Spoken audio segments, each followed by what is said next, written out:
on issues confronting the Islamic Ummah and especially how we can work together to address the phenomenon of Islamophobia. You are aware that the Prime Minister has been at the forefront of international efforts to address this scourge. He has been calling for greater unity and solidarity among the Islamic countries to counter Islamophobia. And we know OIC's role in this regard is indispensable. So how we have organized this session is that first we will hear the Prime Minister's address, and then we will open the floor for short question and answer sessions and your comments and observations. So without further ado, allow me to ask the Honorable Prime Minister to address the group, and then we'll begin our proceeding. Ji, Bismillah ar-Rahman ar-Rahim. Again, I welcome all of you excellencies representing OIC. The reason I especially called you today because there is the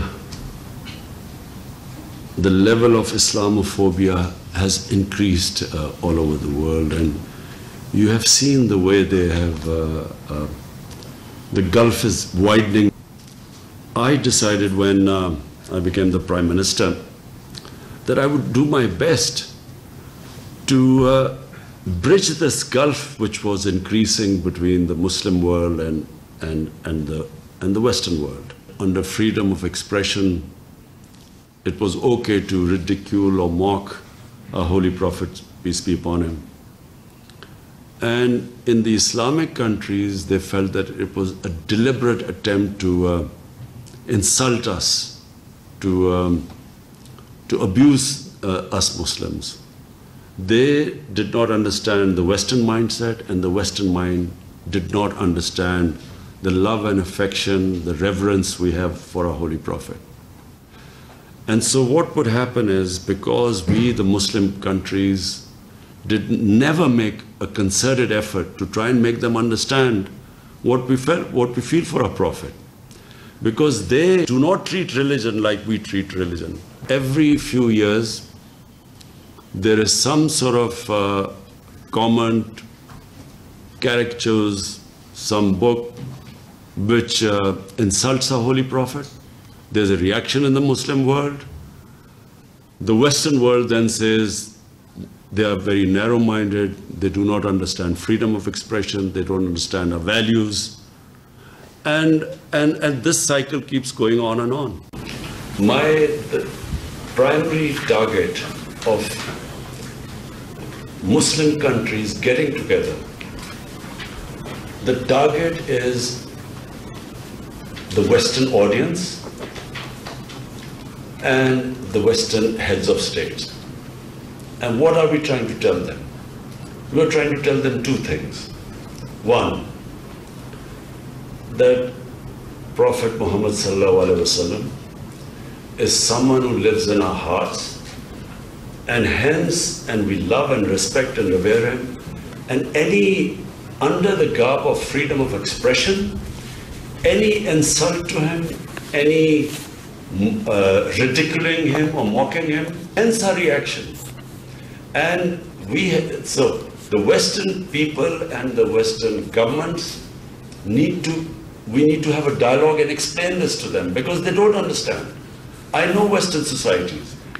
I've lived there. I know how they treat religion. So they can't understand this. It needs to be spoken at all levels, and they should be made to understand. This is number one point that needs to be explained to them. It needs to be explained on all the forums like UN Human Rights, it needs European Union, they also have Human Rights Commission. It needs to be explained to them. And it needs to be explained jointly by all of us. That's when it will have an effect. Secondly, unfortunately, terrorism and Islam, radical Islam, these terms became currency. So the ordinary people in the Western countries cannot distinguish between a moderate Muslim and a radical Muslim. They can't distinguish. So all Muslims become suspect. They need to make understand made to understand that in all human communities, there are radicals, there are liberals, and there are moderates. All human communities. So if you judge any human community by its extremes, you will vilify it. So no society should be judged by extremes. So this is what's happening, unfortunately, to us. Islam and terrorism have got, suicide and suicide bombing and Islam have been linked together by the media and by the Western analysts. So that needs to be de-linked. Terrorism has no religion. It does not have a religion. And so unless we do that, what happens is any act of terrorism by any Muslim in the Western countries, the whole 1.3 billion Muslims are blamed for it. We have to have a concerted effort to de-link the two. It's got nothing to do with Islam. A term radical Islam should never be used. Because it in itself means that there's something in the religion. Radical Muslims, liberal Muslims, yes, but not Islam. Islamists means there's something in the religion. So these are subtle terms, but what has happened is this is what causes Islamophobia. And only us, we the representative of the Muslim world, only we can do something about it. Otherwise, no one else is going to. And once we do something about it, this will then seep into the media as well. And it can only be remedied if all of us, Muslim states, have a concerted, and it's only a small, you don't have to have a big lot of material on it. You just have to address two things. The terrorism part and radicalism part in Islam, and the other is the sensitivity we feel for the Holy Prophet. Because they immediately, the moment we react, they said they are against freedom of expression, and they said they are very narrow-minded people. And they blame that on Islam. So either way, both these are the two areas which then feed into Islamophobia in the Western countries. And that's really was my reason to inviting you here today, because I thought, it has to be a conversation we must keep having, even with your diplomats. All we want is that it will promote harmony amongst humanity. Right now, it's dividing humanity. Thank you very much. To this briefing and sharing with us your views on this very important international issue. We all face this, and we understand that in the present world there is this issue which we must jointly find solution to it. And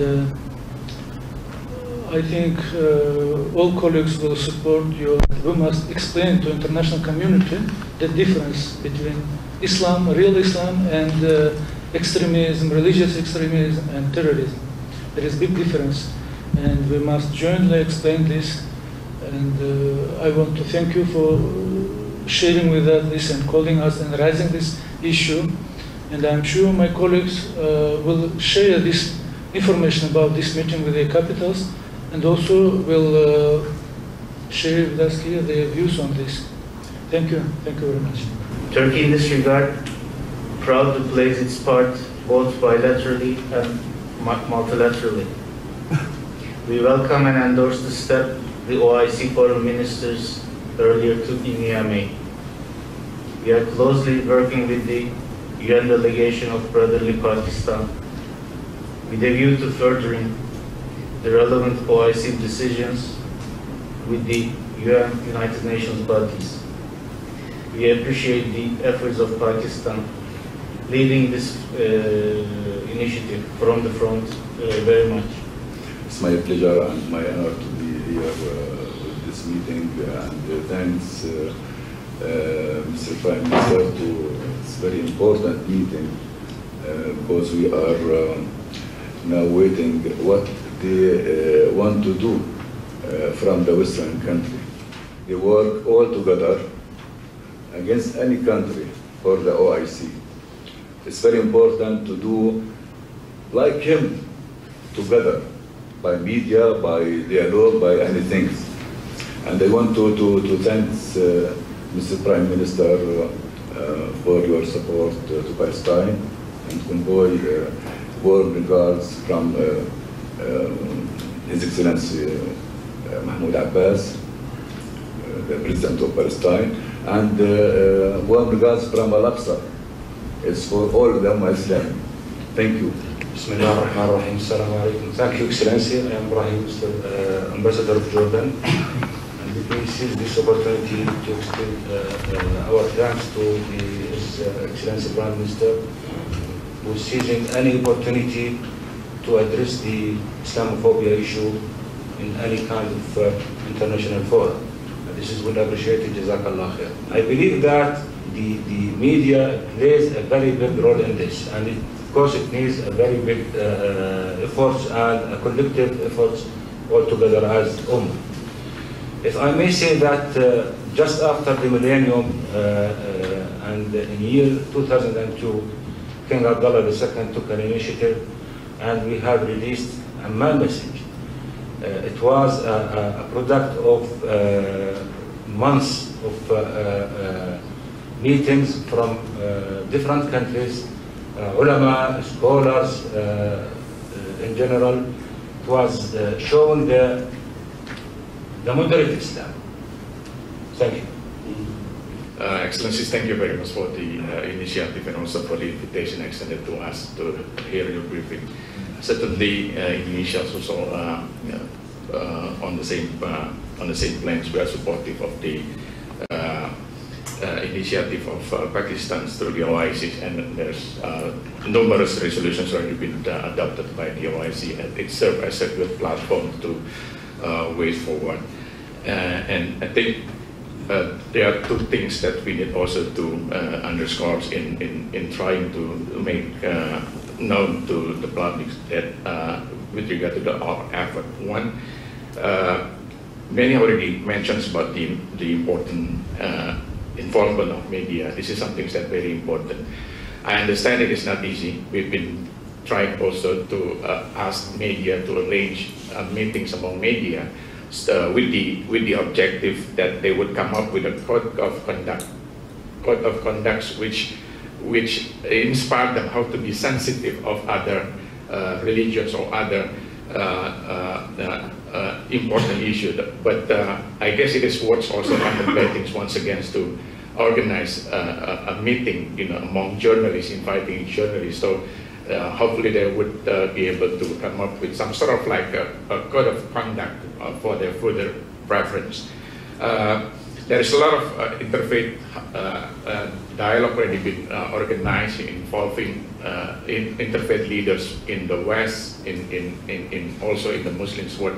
But without the involvement of media, it is very difficult, because in the end, who come up in the media, the narrative in the media will be direct or will be steered by those who written the articles or every news about the Islam. So I think the importance of the engagement of media, and in this regard probably OIC may contemplate of organizing a meeting among journalists representing the Westerns and the Muslim countries, so that they can have frank discussions and reflections what would be the best ways to prevent similar events in the future.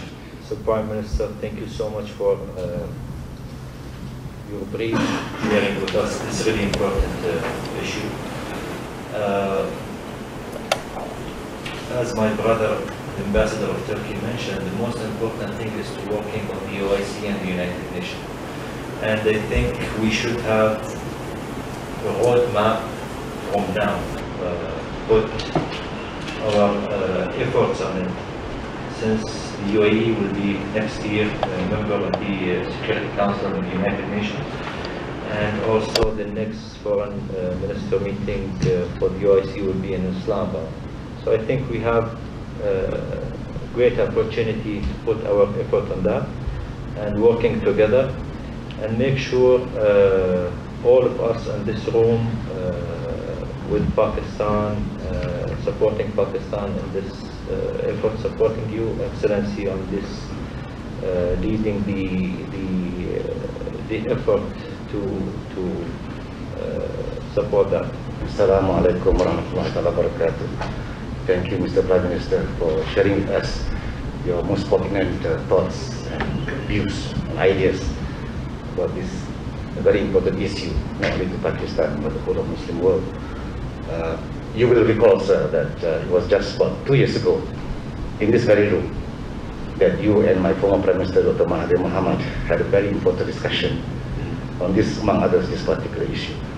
And it was, that meeting took place just a few days after the incident in Christchurch, New Zealand. So both our leaders, you and my former Prime Minister, we expressed our resolve to address this issue, including, you mentioned just now, the need for leaders of the Muslim world to engage in a constructive and sustained manner with the leaders from the Western world, to educate them about the sensitivities associated with Islam and the Muslims and Islamophobia, etc. Thank you very much. Thank you.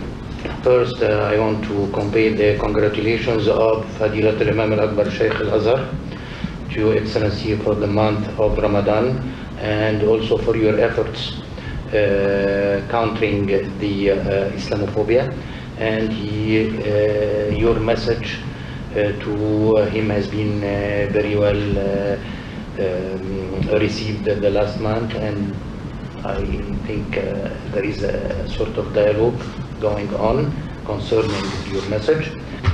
Thank you very much.